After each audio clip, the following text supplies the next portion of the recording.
curah hujan yang lebat hingga ekstrim, dan itu kami antisipasi sejak awal Desember. Kami BMKG sudah mengantisipasi bersama Pemprov DKI itu sejak akhir November awal Desember untuk menghadapi curah hujan intensitas tinggi sampai ekstrim di wilayah Jakarta, ya.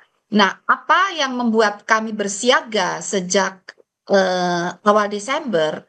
Karena sejak awal Desember hingga saat ini ada beberapa fenomena atmosfer yang terjadi secara bersamaan dan mengakibatkan saling menguatkan atau terjadinya amplifikasi pembentukan awan-awan hujan. Yaitu yang pertama adalah fenomena masuknya monsun Asia ke wilayah Indonesia yang membawa massa udara lembab atau basah ya dalam jumlah yang besar, dan saat ini di Jakarta sedang memasuki puncaknya sehingga intensitas dari monsun Asia ini menguat, makin menguat. Kemudian bersamaan terjadinya dengan anomali iklim global yaitu fenomena La Nina, La Nina lemah yang berdampak pada peningkatan curah hujan dapat mencapai 20%. Ini akibat meningginya Samudra Pasifik bagian tengah timur.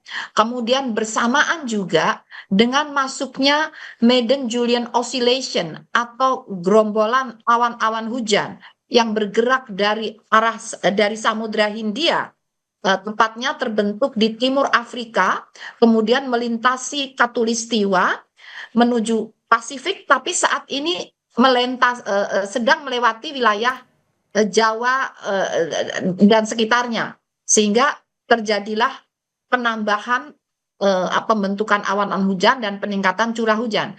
Satu lagi yang juga sangat signifikan terjadinya bersamaan dengan seruak udara dingin yang bertiup dari arah dataran tinggi Siberia. Indeksnya ini menguat saat ini, terutama kemarin itu menguat dan berdampak pada peningkatan curah hujan di wilayah selatan barat Indonesia. Seperti itu, apalagi juga terjadi gelombang ekuator, Kelvin dan Rossby, dan juga terjadi sirkulasi siklonik di beberapa wilayah Indonesia, ya, antara lain di Selat Karimata, Laut Halmahera, Laut Arafuru, hingga Samudra Hindia Selatan Jawa. Semuanya itu saling mengamplifikasi, menguatkan, maka terjadilah curah hujan yang lebat hingga ekstrim. Dan itu kami antisipasi sejak awal Desember. Sehingga sebenarnya pemerintah DKI itu relatif sudah siaga sejak awal Desember untuk menghadapi kali ini. Demikian. Oke Bu, tadi Bu mengatakan terkait dengan puncaknya saat ini. Kalau bisa dijelaskan berapa lama atau akan berlangsung berapa lama puncaknya Bu? Apakah memang Januari hingga Februari akhir atau bagaimana sebenarnya? Diprediksi mulai Januari dan bisa berlanjut sampai Februari. Insya Allah Februari akhir sudah melemah. Oke, apakah intensitasnya akan seperti hari Selasa kemarin Bu dengan curah hujan yang begitu tinggi dan juga berlangsung lama?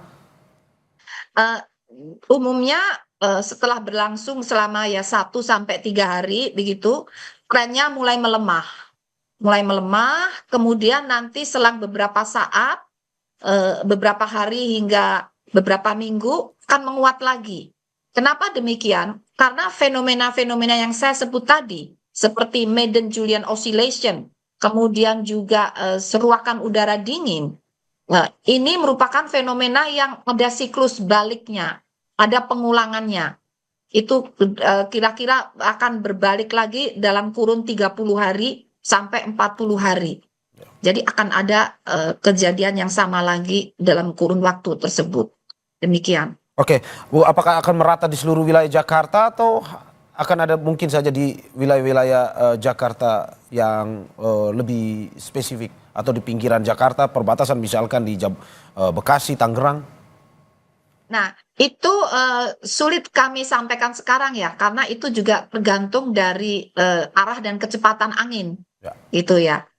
Kalau jadi kadang bisa hanya di wilayah tertentu, misalnya Jakarta Selatan aja atau Jakarta Barat, tapi bisa juga merata.